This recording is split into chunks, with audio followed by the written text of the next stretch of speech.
सर्वांना श्री स्वामी समर्थ।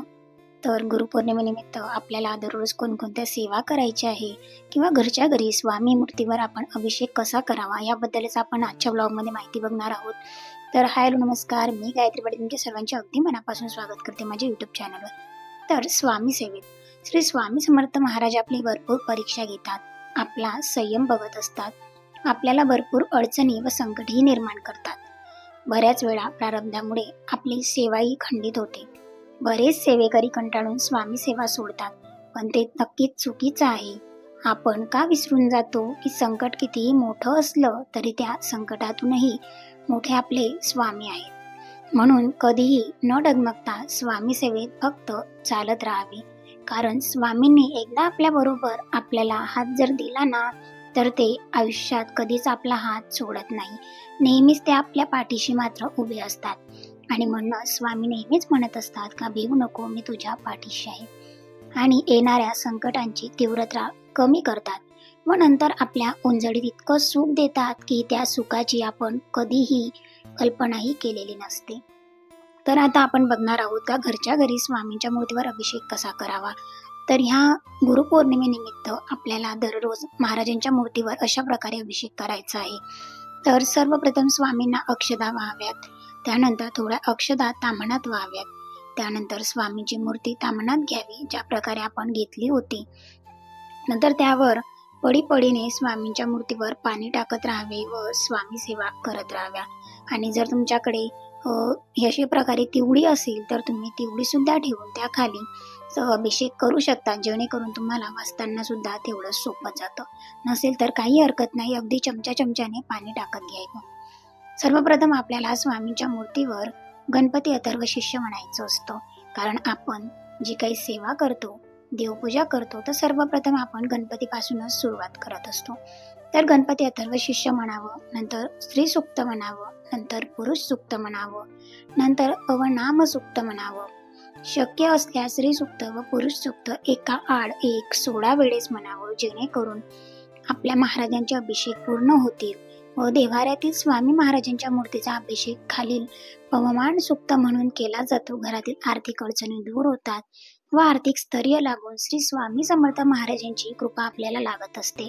तर 21 श्लोकी हे पवनाम सूक्त आहे, ते संस्कृत मध्ये आहे। जरी तुम्हाला म्हणता येत नसेल किंवा संस्कृत वाचण्याचा बऱ्याच सेवेकऱ्यांना प्रॉब्लेम असतो किंवा ताई मला वाचता येत नाही, म्हणता येत नाही, तर काही अडचण नाही, तुम्ही युट्यूबवर लावून अगदीच ऐकू शकता, जेणेकरून ऐकून तुमचं ते तोंडी पाठ होऊन जातं आणि मग आपल्याला म्हणता येतं। तर गुरुपौर्णिमेनिमित्त आपल्याला तर ही झाली तुमची देवपूजा, आणि गुरुपौर्णिमेनिमित्त आपल्याला कोणत्या 21 दिवसाच्या सेवा करायच्या आहे। तुम्ही जर अजूनही सेवेला सुरुवात केली नसेल तर आवर्जून सांगते, नक्की तुम्हाला जमेल तेव्हा सेवेला सुरुवात करा। गुरुपौर्णिमेनिमित्त नाही तर गुरुपौर्णिमेच्या थोडे उशीर जरी झाला तुमच्या सेवेला तरी चालणार आहे, कारण आपण गुरुपौर्णिमेनिमित्त जरी सेवा सुरू केल्या आणि 2 ते 3 दिवस त्या पुढे जरी गेल्या तरी काही फरक पडत नाही। तर आपल्याला गुरुपौर्णिमेनिमित्त या काही सेवा आहेत त्या करायच्या आहेत, आपल्या गुरूंसाठी, आपल्या महाराजांसाठी आणि आपल्यासाठी सुद्धा। तर आपल्याला 20 जून पासून ते 10 जुलै पर्यंत 21 दिवसाच्या उपासनेची सांगता करता येईल। म्हणजे आजपासून जर तुम्ही 21 दिवसावर गुरुपौर्णिमा पाहिली तर तुम्हाला करता येते। तर हा व्हिडिओ तुम्ही जेव्हा बघत असाल तेव्हापासून करा। मला थोडं मध्ये प्रॉब्लेम असल्यामुळे 2 ते 3 दिवस माझे अडले आणि आता व्यवस्थित सेवेला माझ्या सुरुवात झाली। सो मलाही 2 दिवस लेट झालं, तर मी ते ॲडजस्ट करून घेणार आहे। म्हणजेच काय, तर एका दिवशी 2 स्वामी चरित्र मी पारायण करून घेणार आहे, म्हणजे माझी सांगता बरोबर 10 जुलैला गुरुपौर्णिमेच्या दिवशी अगदी वेळेवर होणार आहे। तर गुरुपौर्णिमा हा आपल्या भक्तांसाठी महाराजांच्या चरणाशी आपल्या निष्ठा समर्पित करण्याचा दिवस, कृतकृत्य होण्याचा आणि गुरूंच्या प्रती आपल्या असलेल्या सद्भावना साधनेतून व्यक्त करण्याचा दिवस म्हणजेच गुरुपौर्णिमा। खालीलपैकी शक्य असल्यास आपल्याला आपल्या नित्यसेवेबरोबर सेवा मात्र करायच्या आहेत, आणि आवर्जून करा, जास्तीत जास्त करा, जेणेकरून आम्हाला जे अनुभव सेवेतून येतात ते सुद्धा तुम्हाला येतील आणि तुमचा विश्वास अजून जास्त दृढ होईल महाराजांप्रती। तर आपल्याला ह्या गुरुपौर्णिमेपर्यंत जे तुमच्या जवळपास केंद्र असेल किंवा मठ असेल तर तुम्ही कोणत्याही एका आरतीला, म्हणजेच 8ची आरती असते आपली मुपाडी किंवा 10:30ची, किंवा संध्याकाळची ज्या काही तुम्ही तिघांपैकी एक आरती आहे त्या आरतीला उपस्थित राहावं केंद्रामध्ये. जर केंद्रात जाणं जमत नसेल किंवा लांब असेल तर काही हरकत नाही, घरामध्ये 10:30ची नैवेद्य आरती महाराजांची करावी, जी की आवर्जून दररोज केलीच पाहिजे. सेवा केंद्रात तुम्हाला जमलं, जर तुम्ही जेव्हा जाल तेव्हा साफसफाई जर होत असेल तर थोडासा सहकार्य करावं, स्वामींच्या सेवेमध्ये हातभार लावावा. अन्नदान जर होत असेल किंवा अन्नदानासाठी कुठे काही रक्कम दिली जात असेल दत्तधामावर तर तिथे सुद्धा आवर्जून तुम्ही मदत करावी, जेणेकरून या गुरुपौर्णिमेनिमित्त अन्नदान हे खूप जास्त श्रेष्ठ दान मानलं जातं आणि प्रत्येकाच्या अन्नदानामध्ये आपला सुद्धा नाही काही तर तिडीचा वाटा राहील, एवढं तरी आपण सहकार्य करावं. सेवा मार्गाची माहिती इतरांना द्या. आपला जो काही स्वामी समर्थ महाराजांचं केंद्र आहे, सेवा आहे, ती इतरांना द्या आणि या 21 दिवसांमध्ये जास्तीत जास्त सेवेकरी किमान 11 सेवेकरी तरी तुम्ही जोडण्याचा प्रयत्न करावा. अखंड श्री स्वामी समर्थ नामस्मरण करावं. संकल्पित माळ जी काही आपली नित्य सेवेच्या 11 माळी आहेत त्या सोडून जास्तीत जास्त आपल्याला नामस्मरण करायचं आहे. श्री स्वामी समर्थ, श्री स्वामी समर्थ या पद्धतीने अब्जचंडी अंतर्गत येणाऱ्या सेवा तुम्ही केल्या पाहिजेत. अब्जचंडी अंतर्गत येणाऱ्या सेवा म्हणजेच काय तर दुर्गा सप्तशती पाठ जास्तीत जास्त पाठ तुम्ही केले गेले पाहिजे. श्री स्वामी चरित्र सारामृताचं पारायण मात्र तुम्हाला दररोज करायचं आहे. तुम्ही संकल्पयुक्त ही सेवा करू शकतात. 21 दिवसांमध्ये जर तुम्ही पारायण केलं तर तुम्हालाच निश्चितच अनुभव येईल. तर अशा बऱ्याचशा काही सेवा आहेत त्या तुम्हाला दररोज करायच्या आहेत. स्वामी चरित्र अवतरणिका, श्री गुरुचरित्र अवतरणिका 1 वेळा तुम्हाला वाचायची आहे, जी की आपल्या नित्यसेवेच्या पुस्तकात दिलेली आहे. गुरुचरित्र पारायण सुद्धा तुम्ही या निमित्ताने 7 दिवसांचं करू शकतात. गुरुपौर्णिमेनिमित्त असे बरेच वेगवेगळे ब्लॉग्स आपल्या यूट्यूब चॅनलवर मी अपलोड केलेले आहेत, ते सुद्धा तुम्ही बघू शकतात का कोणकोणत्या सेवा अजून करायच्या आहेत. स्वामी कृपा म्हणजे स्वामी जो काही आपला तारक मंत्र आहे तो रोज 11 वेळा, 21 वेळा, 51 वेळा किंवा 108 वेळा जमेल तेवढा जास्त तुम्हाला म्हणायचा आहे. त्याचा सुद्धा छान अनुभव बऱ्याच सेवेकऱ्यांना आलेला आहे. स्वामी महाराजांच्या देवघरातील मूर्ती किंवा पादुकांना पूजा अभिषेक करावा, नैवेद्य आरती करावी, नैवेद्य दाखवावा सकाळी आणि संध्याकाळी महाराजांना.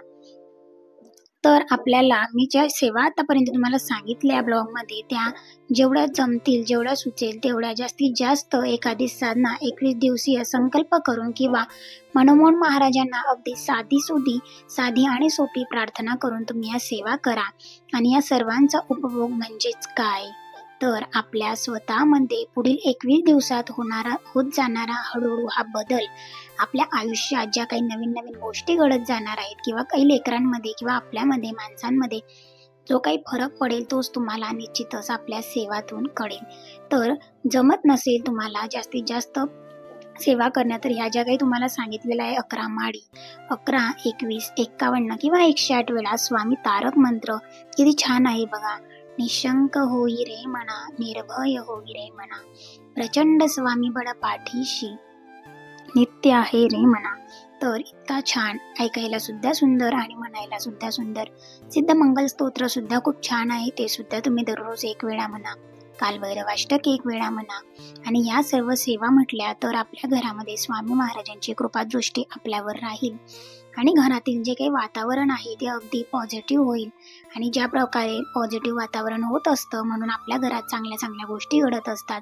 स्वामी चरित्र सारामृत अगदी 1 तास लागतो जर तुम्ही पारायण करण्याचं ठरवलं, पण संकल्पयुक्त जर पारायण केलं, महाराजांना सांगा काही तुम्ही ही सेवा करून घ्या, कारण करता आणि करविता फक्त महाराजच आहेत, तुम्ही मी कोणीच नाही म्हणून. आणि खूप छान आहे. 1 दिवस वाचायला तुम्हाला सुरुवातीला थोडं जड जाईल, पण अगदी वाचायला लागलं का मन रमून जातं. आता आम्ही दररोज 11 माळी 3 अध्याय करत असतो, म्हणून स्वामी चरित्र सारामृताचं पारायण करायला सुद्धा तेवढंच मला आवडतं आणि मला खूप जास्त आवडतं, म्हणून मी सुद्धा पारायणाला सुरुवात केलेली आहे. म्हणून निश्चितच तुम्ही करा आणि तुम्हाला एक मोटिवेशन मिळावं म्हणून हा ब्लॉग तुमच्यासोबत शेअर करते आहे, जेणेकरून आम्ही सुद्धा सेवा मार्गात आहोत आणि सेवा सुरू केलेली आहे.